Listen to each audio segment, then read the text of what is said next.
Olá pessoal, bem-vindos ao Cantada de Pedreiro, episódio de número 22.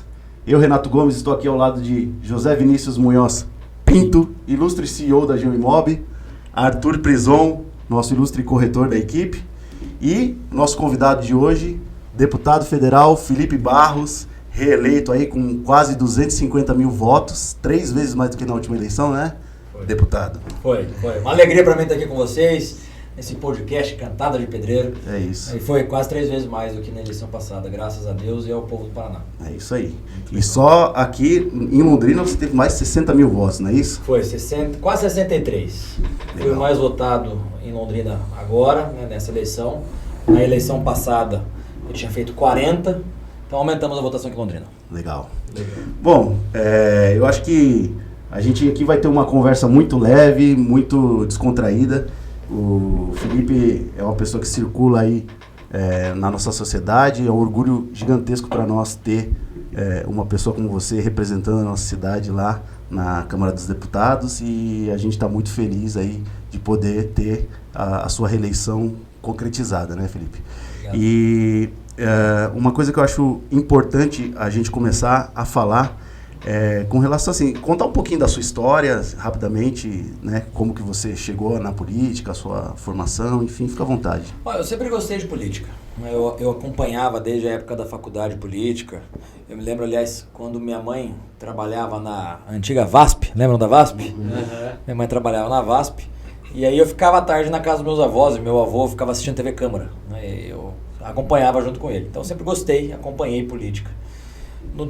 Quando eu entrei para a faculdade, em 2010 na UEL, eu me formei em Direito, né? Em 2010 eu entrei na faculdade, em 2012 eu fui presidente do Diretório Central dos Estudantes. E foi lá que eu comecei a participar da política partidária mesmo. Eu, através do DCE, comecei a acompanhar as sessões da Câmara de Vereadores, comecei a participar de partidos políticos, de reuniões de partidos políticos. Depois eu comecei a trabalhar na Câmara de Vereadores como estagiário. Eu tinha lá as horas obrigatórias de estágio, né? Uhum. E aí arranjei um estágio na Câmara de Vereadores. E fiquei lá. Então eu comecei a acompanhar e participar da política municipal ao longo da minha faculdade. Legal. Quando em 2014 eu me formei, eu ia começar a advogar com meu pai. Meu pai advoga aqui em Londrina. E aí eu fui convidado para continuar na Câmara de Vereadores como assessor jurídico da presidência. Fiquei por lá. Depois de 2 anos, eu decidi me candidatar a vereador aqui na cidade. Legal. Qual era o contexto da época? Nós discutíamos aquela questão da ideologia de gênero, dos planos nacionais de educação. Eu tinha um trabalho aqui em Londrina no movimento pró-vida da cidade, então eu já tinha feito muitas palestras aqui contra a ideologia de gênero, contra o aborto, etc. E isso me ajudou na eleição municipal. Eu me elegi vereador com 4.227 votos. Esses são os números que a gente nunca esquece. Com certeza, Esqueço, né? Data de casamento, data de aniversário, mas votação é difícil esquecer.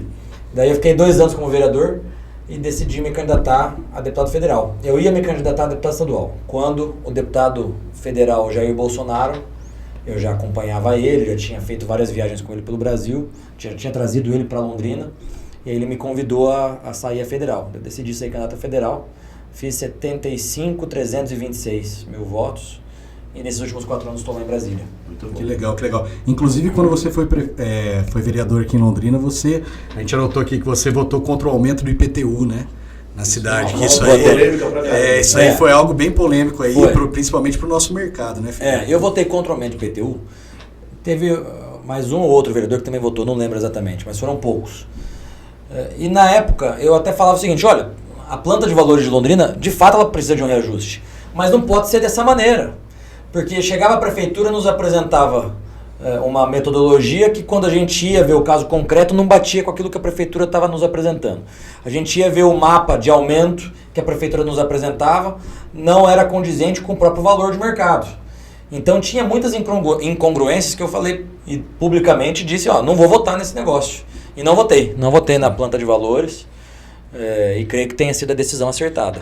A gente poderia ter feito como algumas cidades fizeram e fazem até hoje, um georreferenciamento da cidade, exato, terreno por terreno, área por área.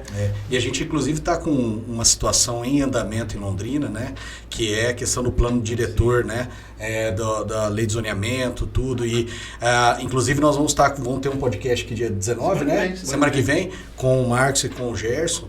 Porque a gente está com um problema bem grande, a gente vai precisar bastante aí do teu suporte também nesse sentido, cara, porque as entidades estão se juntando, né, sim, tanto a imobiliárias, né, as indústrias, porque... Sabota o crescimento, desenvolvimento... restringindo a questão da ampliação do perímetro urbano, né, tem uma série de fatores ali que estão bem complicados, cara. Eu acompanhei um pouco essa discussão do plano diretor. Na época que eu fui vereador, eu tomei a posição de não votar nenhuma mudança pontual de zoneamento. Porque o que acontecia naquele momento, e certamente é o que está acontecendo agora, você não discute a cidade como um todo. Você ficava discutindo casos pontuais. Então a gente chegava ao cúmulo de, numa mesma rua, ter uma área que podia comércio e uma área que não podia comércio. Numa mesma avenida, uma área que pode isso e uma área que não pode aquilo. Eu falei, gente, não dá para discutir ponto a ponto. E agora respinga nesse momento que a gente está, travando o crescimento da cidade. Exatamente. E acho que falando agora de um assunto, né, bem atual, você está encabeçando aí a criação de uma CPI da questão dos institutos de pesquisa, que é algo que também está muito em voga aí nas redes sociais, nos noticiários. E queria que você comentasse um pouco, né? Você está trabalhando junto com outros deputados, reunindo essa turma para colher as assinaturas, com o intuito de instaurar essa CPI antes da realização do segundo turno. Como é que está isso? Antes do segundo turno. Eu acho que a população inteira pôde perceber que alguns institutos de pesquisa não fazem pesquisa, eles fazem torcida organizada, eles tentam manipular a opinião pública através de pesquisas fraudulentas. É claro que, como qualquer pesquisa, você tem uma margem de erro. Agora, o que nós vimos acontecer no primeiro turno foram alguns institutos específicos sempre privilegiarem determinado candidato em detrimento do outro, e isso se replicar a nível estadual. Os candidatos alinhados ao presidente Bolsonaro tiveram um cenário completamente diferente daquele que esses institutos mostravam.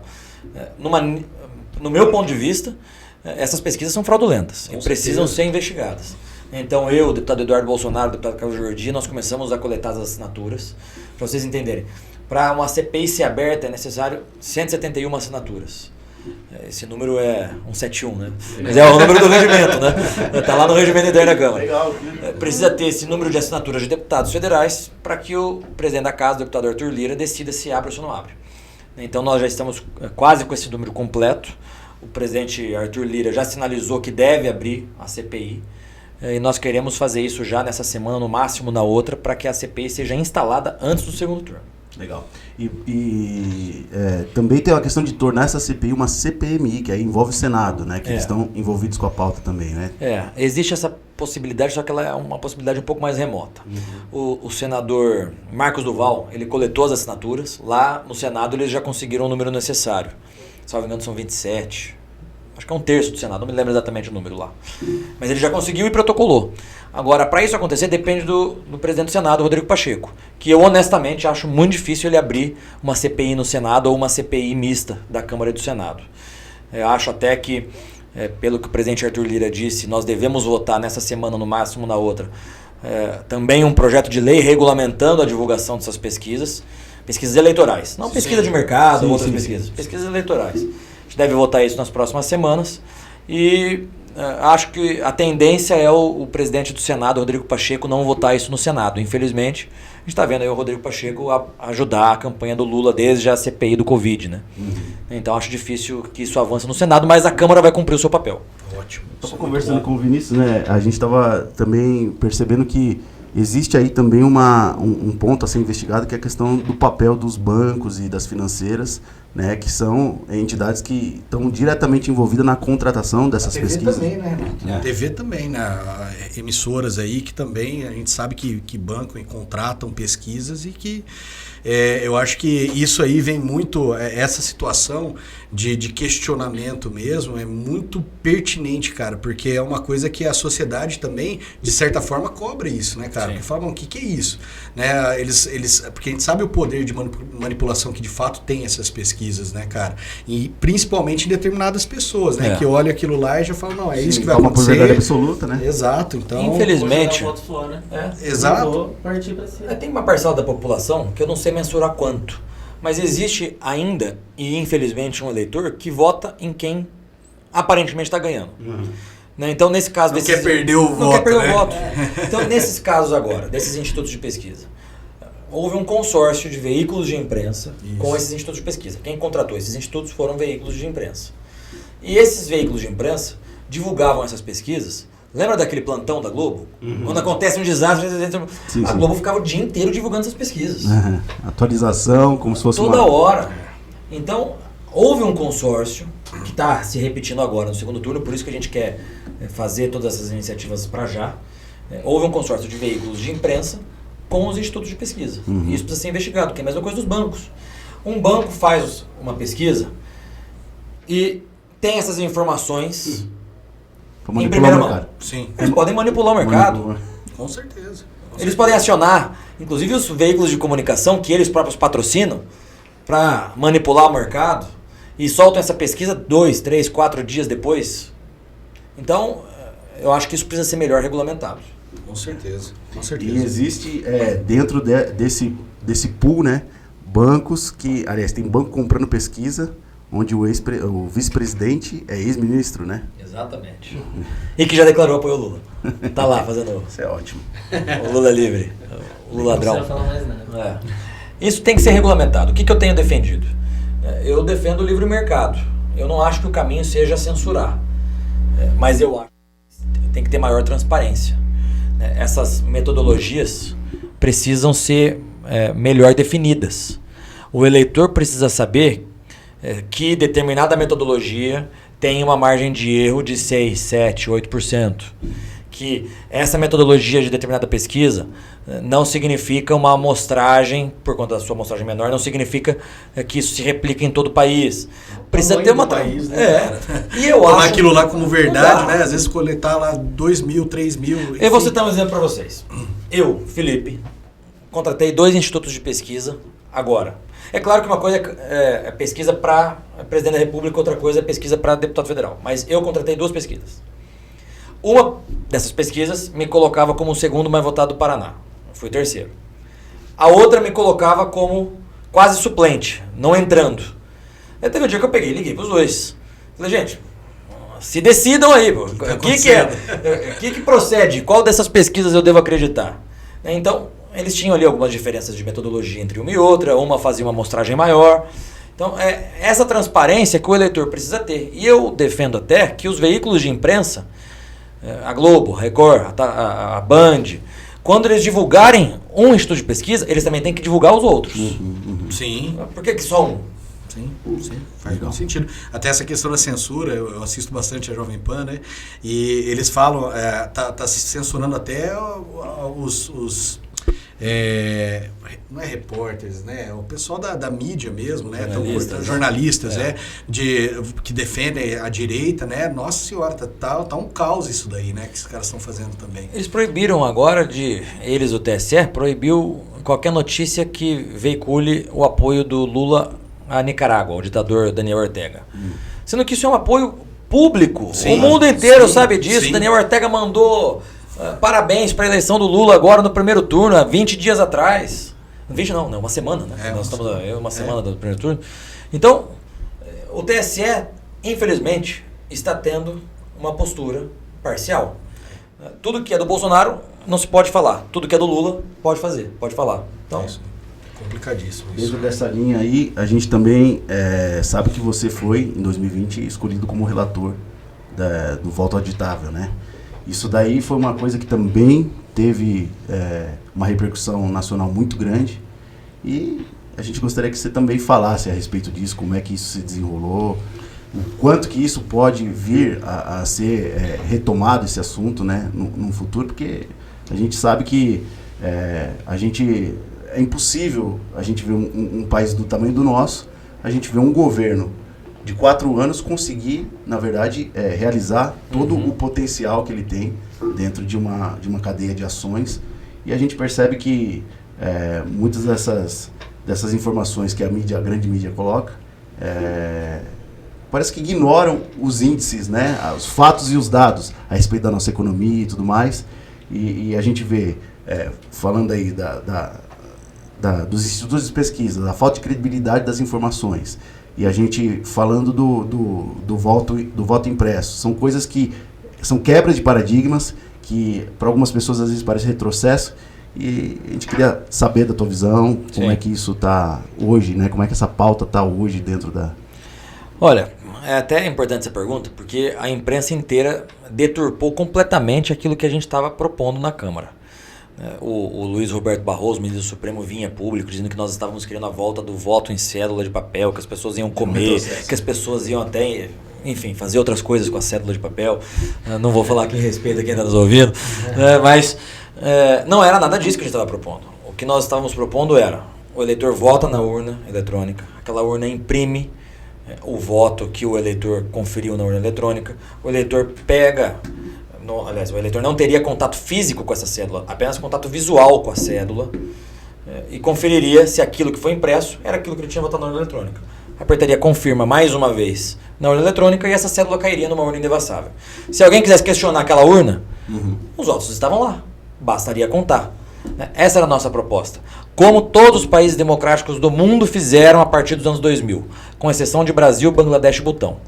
Esses 3 países, o Brasil mais Bangladesh e Butão, são os únicos que ainda continuam utilizando as urnas de primeira geração, que são as nossas urnas. Então, quando eu fui escolhido como relator, eu imaginava que fosse ser uma tarefa fácil aprovar o voto impresso, porque a Câmara já tinha aprovado uma vez o voto impresso, o Supremo declarou inconstitucional. O Senado já tinha aprovado outra vez o voto impresso, foi suspenso pelo Supremo Tribunal Federal. Por isso que agora a gente estava discutindo uma PEC. Mas para vocês terem ideia, quando a Câmara votou a última vez o voto impresso, tem uma fala do Glauber Braga, deputado do PSOL do Rio de Janeiro, elogiando o deputado federal Jair Bolsonaro pelo empenho na aprovação do voto impresso. Ou seja, era uma pauta praticamente unânime no Congresso Nacional. Então eu falei, bom, vou aceitar a missão de ser relator, vai ser tranquilo. Para minha surpresa, o Supremo Tribunal Federal, alguns ministros, entraram em campo e começaram a pressionar os presidentes de partidos, as lideranças partidárias, os deputados, para que todos eles votassem contra. Nós tínhamos feito uma comissão especial, nós tínhamos montado uma comissão na Câmara para a aprovação dessa matéria com ampla maioria. Para vocês terem ideia, até os deputados do PT, que haviam sido selecionados para ingressar na comissão do voto impresso, eles eram favoráveis ao voto impresso. Mas com essa ação do Supremo Tribunal Federal, os partidos começaram a mudar os membros da comissão, fazendo com que a matéria fosse rejeitada. E aí, num dado momento, eu tinha mandado ofícios à Polícia Federal de todo o Brasil perguntando de inquéritos existentes que investigassem possíveis fraudes nas urnas. E a Polícia Federal me responde oficialmente pela Câmara aquele inquérito de 2018, que foi aquele que eu e o presidente Bolsonaro divulgamos na live de uma invasão hacker que aconteceu em março de 2018 e que o hacker permaneceu dentro dos sistemas do TSE até novembro de 2018, ou seja, passou todo o período eleitoral dentro do TSE, sem ser percebido pelos técnicos especialistas do TSE, e até hoje não se sabe qual foi a consequência disso, porque apagaram os logs. Uma empresa terceirizada apagou os registros do hacker dentro do TSE. Ou seja, não inviolável, né? Não foi... E aí eu respondo o inquérito até hoje. Eu e o presidente Bolsonaro estamos lá, respondendo o inquérito, cujo relator é o nosso querido Xandão, Alexandre de Moraes, por ter divulgado esse inquérito publicamente. Legal. Dentro dessa mesma pauta, você fez em março desse ano ainda algumas recomendações ao TSE do TSE para melhoria das urnas eletrônicas, já que não foi totalmente acatado, porque é o que você falou, por talvez falta de informação, falta de acesso à informação e a coisa ser passada para a população, para o público de uma forma muito rasa, a gente acaba, né, não entendendo direito. Porque a percepção que é, quando você fala voto impresso auditável, o que é? É a cédula de papelzinho. E você fazendo todo mundo imagina isso, né? Até porque a mídia não faz questão de explicar como que funciona. Eu mesmo nunca tinha ouvido que era desse formato. Exatamente. Né? Prestam um desserviço, na verdade, sendo que o papel dela seria informar, né? E você sabe que muitos países começaram a utilizar a urna eletrônica e retornaram à cédula de papel. Repito, não era o que a gente estava propondo, até por conta da dimensão do nosso país. Mas muitos países decidiram fazer isso. Porque pelo menos na cédula de papel você tem o registro. Sim. Teve dúvida? Conta de novo. No nosso sistema, que é o voto 100% eletrônico, você não pode questionar. Ah, teve dúvida na urna. Não, não tem dúvida. Não pode ter. E se tiver, vai preso. Não tem recontagem. Não tem como você simplesmente fazer qualquer tipo de recontagem do nosso sistema atual. Teve um caso de Santa Catarina que aconteceu o seguinte, isso na eleição passada, olha só, 4 anos atrás. Um deputado federal, candidato a deputado federal, perdeu a eleição por pouquíssimo de voto, 100 votos. E na cidade dele teve uma urna que deu problema na urna e os votos daquela urna se perderam. Então, poderia ser que com aquela urna ele fosse eleito. Como você não tem um registro do voto, você não tem o papel para contar depois, ficou isso por isso mesmo. Ele perdeu a eleição, ficou fora. As urnas, os votos de toda aquela urna foram perdidos, porque deu um problema no software da urna e... Caramba, cara, olha só. E isso aí também ninguém divulga, né? Ninguém divulga. Eu estava preocupado, porque como a gente teve uma atuação bem incisiva em relação a isso, eu estava preocupado. Eu ficava imaginando, eu falei, gente, vocês já pensaram nos técnicos do TSE, a hora que os meus votos estavam passando assim na frente do computador deles? O que eles podem fazer com os votos? Passou. Foi um caso que chegaram para votar e já tinham sido votados, né? Nessa eleição agora. A gente começou a receber muita denúncia disso. Tinham mais votos do que gente votante. Mas nesses casos de mais voto do que gente, isso acontece por conta do voto em trânsito. Porque algumas urnas são cadastradas para ter o voto em trânsito. Então a pessoa não é eleitora daquela urna, só que ela vota naquela urna porque ela se cadastrou para votar em trânsito. E dentro desse expediente que você enviou para o Ministério da Defesa, o que seriam essas melhorias nas urnas eletrônicas? O ideal seria aquela nossa proposta, seguindo aquilo que os países... Todos eles fizeram. Como não foi possível, a gente fez sugestões com base naquilo que os especialistas passaram para a gente. Na comissão especial, nós ouvimos mais de 20 especialistas, doutores, pós-doutores em tecnologia, em ciência de dados, etc. E eles fizeram ali um compilado de possíveis melhorias que poderia ser feito de transparência e de fiscalização. Por exemplo, uma maior participação de partidos políticos nos testes de integridade da urna. A votação paralela. Que acontece no dia da eleição, isso é bacana explicar para vocês. No dia da eleição, algumas urnas são selecionadas pela própria Justiça Eleitoral e nessas urnas você seleciona 20, 30 pessoas na rua, fala, votem na cédula de papel e um oficial da Justiça Eleitoral vai digitar esse voto na urna eletrônica para depois no final confirmar se aquilo que foi votado na cédula de papel é aquilo que está impresso no boletim de urna da urna eletrônica. Essa é uma maneira. Nós propusemos aumentar o número de urnas em votação paralela e, além de tudo, acrescentar a digital. Porque hoje, quando a gente vai votar, a gente coloca a nossa digital. Sim. E os especialistas afirmavam que a votação paralela tem que ser idêntica à votação normal. Então isso foi acatado pelo TSE. Agora é curioso que é o seguinte, para comprovar que a nossa urna ela é confiável, o TSE se utiliza de cédula de papel. A votação paralela, como eu descrevi para vocês, é a cédula de papel. Então, assim, nós apresentamos várias sugestões como essas, algumas foram acatadas, outras não. Aqui que a gente atribui também, que a gente percebeu, isso é outra coisa que eu estava comentando com o Vinícius, que nessas eleições especialmente a gente percebeu que teve, assim, uma questão de estrutura para o eleitor ir votar, assim, muito precária, né? A gente viu filas e filas e filas. Aqui em Londrina, especialmente, a gente que vota aqui, acredito que isso aconteceu... Brasil afora. Brasil afora. O que aconteceu? Foi por conta da digital, alguma coisa assim? Me parece que foram alguns fatores. O primeiro deles é que uma parcela considerável da população leva os votos no celular. E aí foi proibido usar o celular. Muita gente chegou lá, não tinha colinha, não lembrava. E isso gerou um Aí problema. Lá. Eu usei tua colinha, velho. Usou minha colinha?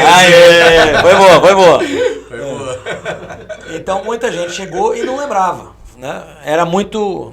Nessas eleições gerais, são muitos candidatos que a gente vota, né? São 5, né, ao todo. Presidente, deputado federal, deputado estadual, governador e senador. 5 candidatos. Então isso já demora mais tempo da pessoa na frente da urna. E mais pessoas foram votar. Mais pessoas. Foram? Foram. Normalmente aumenta-se o eleitorado. O pessoal mais jovem, né? Que... Ele fala. Você viu só? Até assustei agora. Me colocaram aqui, eu vou falar o quê? Vou fazer o que eu vou falar. O podcast tem que ser no meu dia, então. Eu fui convidado. Eu tô aqui só escutando. É isso, mas um dos conselhos para você ter uma vida melhor é ouvir mais e falar menos. Então, Já escutei isso. trouxa é a gente que fala pra caramba. Mas eu acho que foram essa soma de fatores. Me relataram, eu não sei, mas me parece que algumas pessoas estavam fazendo a biometria ali na hora. Cadastrando a biometria? Cadastrando a biometria na hora. Isso também deve ter gerado um aumento das filas. Eu voto no Nopar. Eu fiquei 1h e 30 minutos na fila para votar. Eu também vou. Quando eu estava na fila, 2 senhores, um casal, né? Um senhor e uma senhora falaram, vamos voltar mais tarde. Se voltaram ou não sei. Eu até imagino que sim, porque eles estavam de verde e amarelo. Então eu acho que devem ter voltado. Mas essas filas dão esse problema. A gente teve 1.600.000 pessoas no Paraná que não votaram. Que é muita gente. É muita gente. Inclusive o nosso colega. Parabéns, Dedé. Ele tá produzindo esse podcast. Nota 2. Nota 2. Essa é a minha contribuição para o Paraná. Muito bom. Uma estrela, né? Uma estrela. Legal. Uma coisa que a gente também percebeu é que assim, a gente se deparou com muita violência, né? De ambas as partes. Aqui a gente tem que fazer a meia-culpa, por mais que a gente... Vai, Lilo. Trabalha, Lilo. Tem alguém triste aqui, o cara... Depois tem que dar um take, assim, bem no Lilo, assim, falando alguma coisa, cara, que ele precisa participar desse podcast. Ele precisa se redimir. Ele sofreu represália. Ele merece. Sobre um acontecido que deu agora, a gente estava falando sobre violência, que a gente percebeu aí que nessas pré-eleições as pessoas ficaram muito mais fervorosas na defesa dos seus pontos de vista e outras, sem qualquer conhecimento, acaba tomando partido de um lado ou de outro, em cima de hype, né, daquilo que está mais conectado com o que a pessoa acredita que é o melhor para ela. E você sofreu uma agressão, né, no Estádio do Café agora, no jogo do Londrina contra a Chapecoense. Foi. Quem me conhece sabe o seguinte, eu nunca arranjei confusão nem no colégio. Eu sempre gostei de debater. Só na Câmara, né? Tem que fazer. Mas assim, eu sempre discuti muito, sempre gostei de debater, até incisivamente defendo minhas opiniões e tudo mais. Mas de partir pra porrada eu nunca parti. Uhum. Então eu tava lá, tava eu, as pessoas que trabalhavam para mim na campanha e parte da minha família. Tava meu pai, meu tio, meu sobrinho. O meu tio, ele é um senhor de quase 70 anos, deficiente físico, eu uso uma prótese aqui na perna esquerda, do jeito não lembro. O meu sobrinho Vitor, ele faz faculdade no interior de São Paulo, estava passando o final de semana aqui com a gente estava lá panfletando. Um clima muito tranquilo, outros candidatos lá inclusive, panfletando também. Muitas pessoas paravam, outras não, faz parte. Lógico. Né? E aí, num dado momento, o meu sobrinho foi entregar o nosso material para o carro que estava passando ali na frente, quando essas pessoas do carro começaram a gritar: aqui é Lula, vocês não são bem-vindos aqui. E pegaram o material que havia sido distribuído para eles e tacaram pela janela. Isso tudo tem imagens e tudo mais, né? E aí eu falei: Vitor, deixa para lá, vem para cá. O Vitor recolheu o material que estava no chão e continuamos o nosso trabalho ali. Passados 20 minutos, 30 minutos mais ou menos, essas pessoas que estavam no carro retornaram com umas 10 pessoas. Eles estavam em 4 ou 5 no carro, eles retornaram com 10 ou 15 e já foram direto pra porrada. Isso tudo. Graças a Deus, a minha assessora Gabriela, que estava com a gente, filmou tudo. A hora que perceberam que ela estava filmando, foram pra cima dela, deram um chute no braço dela, ficou um hematoma. Caramba. Meteram um soco na boca do Vitor, meu sobrinho. Daí começou aquele pega pra capar, né?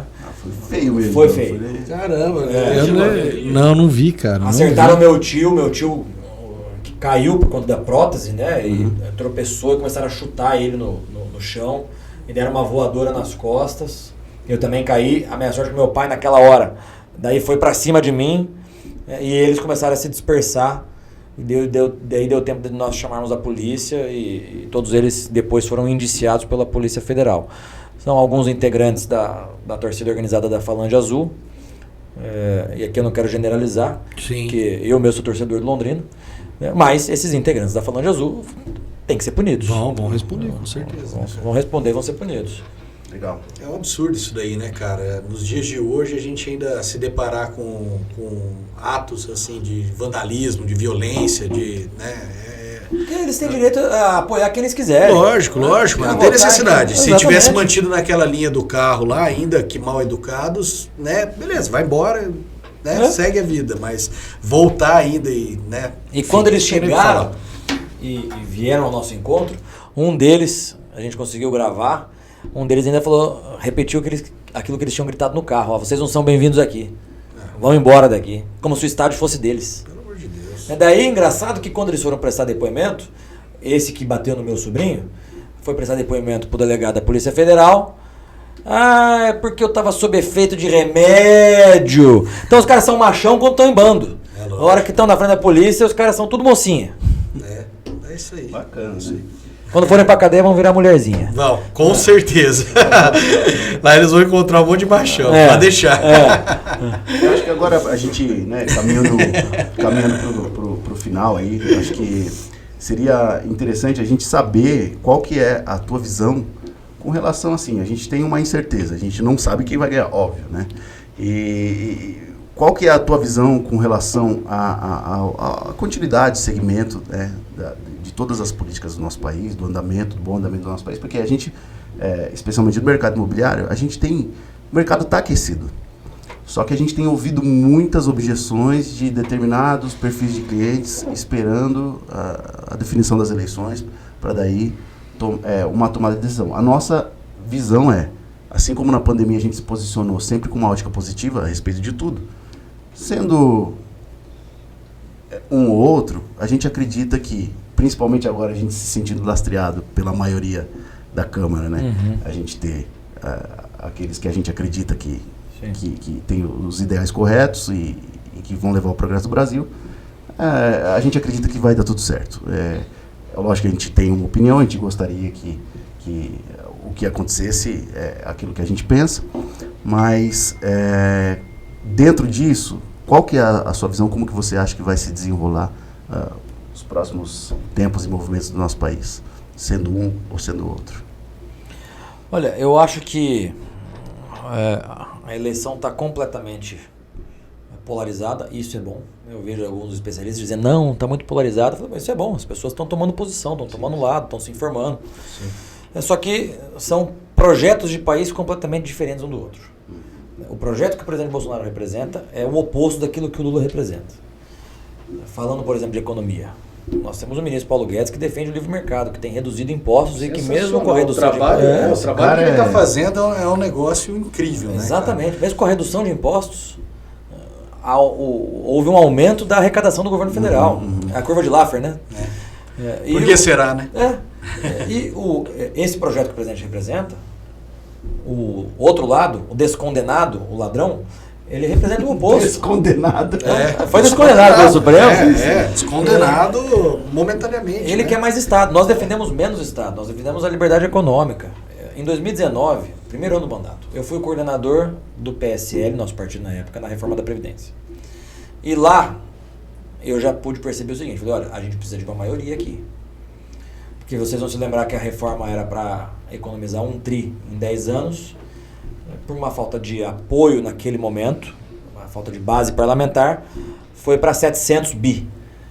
Se nós tivéssemos apoio na Câmara e no Senado, nós tínhamos feito a reforma de 1 tri. Depois nós aprovamos a medida provisória da liberdade econômica. A reforma administrativa não andou. A reforma tributária que o ministro Paulo Guedes queria também não andou. Não andou por quê? Porque não valia a pena naquele momento a gente apresentar uma reforma ideal para ela ser completamente alterada e desidratada.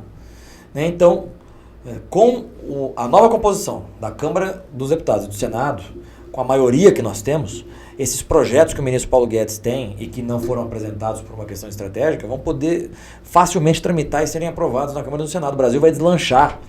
Aquilo que o ministro Paulo Guedes dizia da retomada do crescimento da economia em V, de fato aconteceu. O Brasil está crescendo mais que a China, em 42 anos agora. Exatamente. Pela primeira vez. Quando o Paulo Guedes falava isso, ninguém acreditava.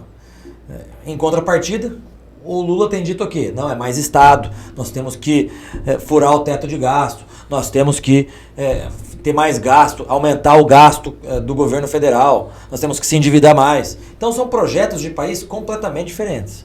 Eu tenho a certeza de que o povo brasileiro, o eleitor brasileiro, não vai se deixar enganar por esse discurso falacioso, mentiroso do Lula.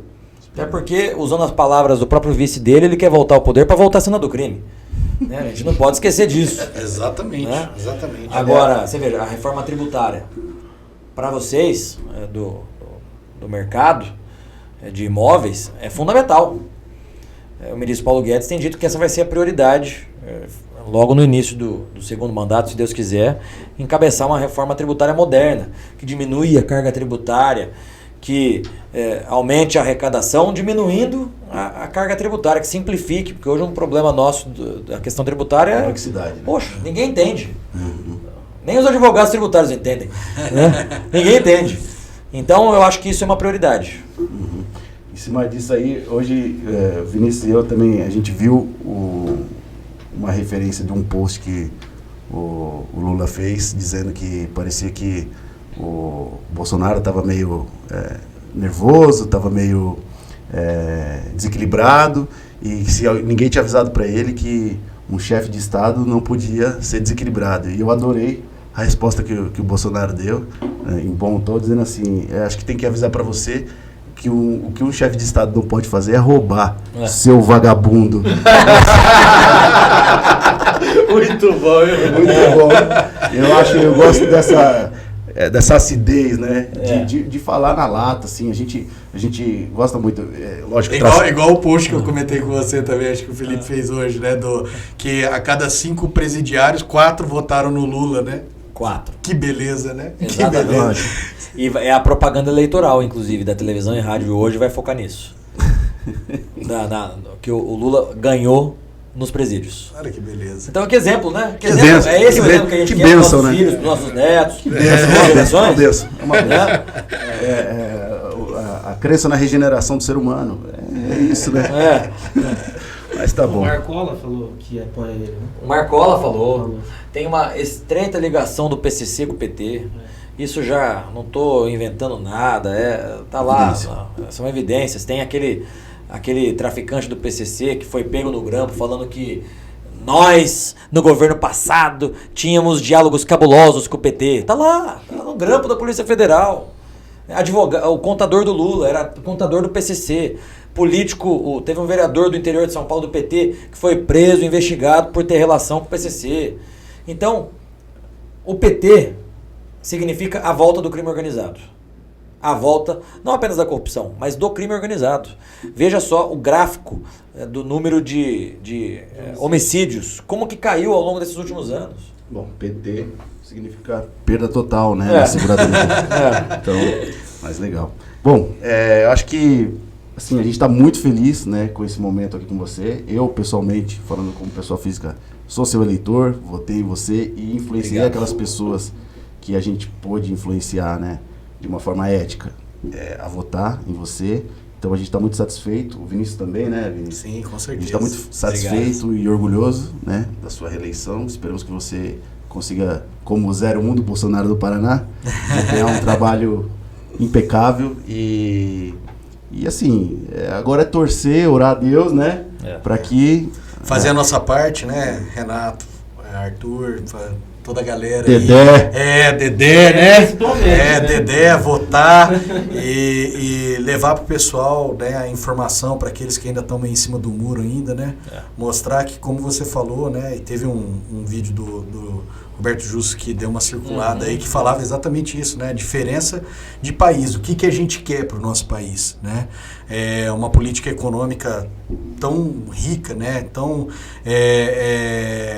de tanto sucesso como está sendo a do Paulo Guedes, a gente quer que permaneça isso. Vamos lá, né? Agora a gente já está com a força na Câmara, né?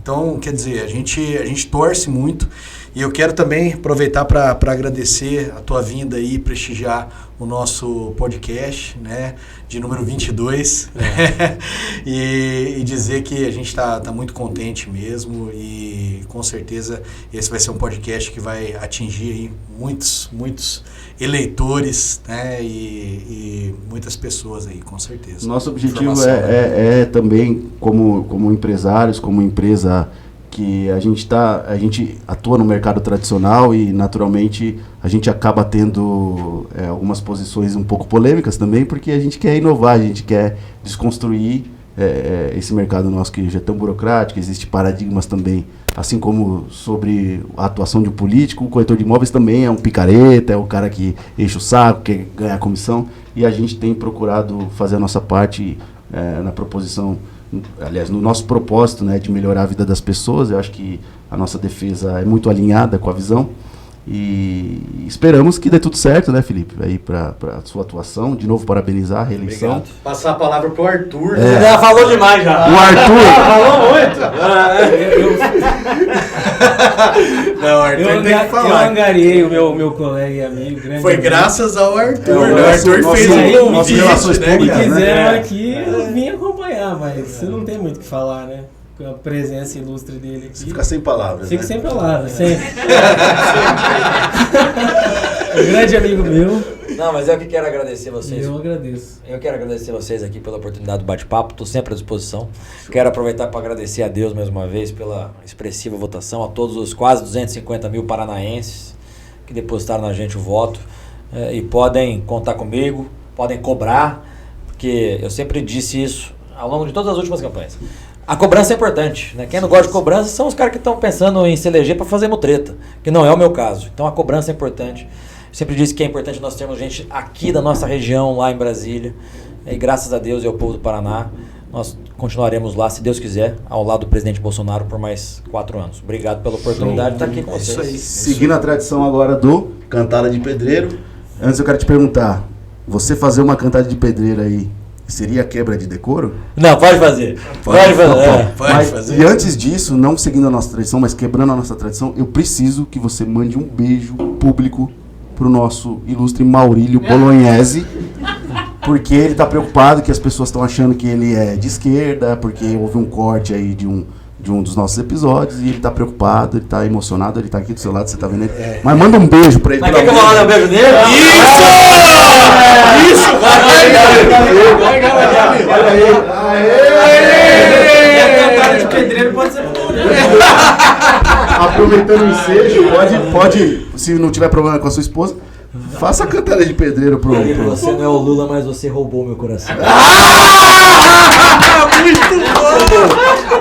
Eu acho que é isso, zeramos a vida. Obrigado, gente. Vinícius, só comenta ali onde nós estamos, Nós estamos no YouTube, Spotify e Instagram. Isso aí. E no Carbamol Palhano. E no Carbamol Palhano. Palhano, Igor Carbalau. Isso aí. Isso aí. Valeu, obrigado. Felipe. Obrigado. Valeu.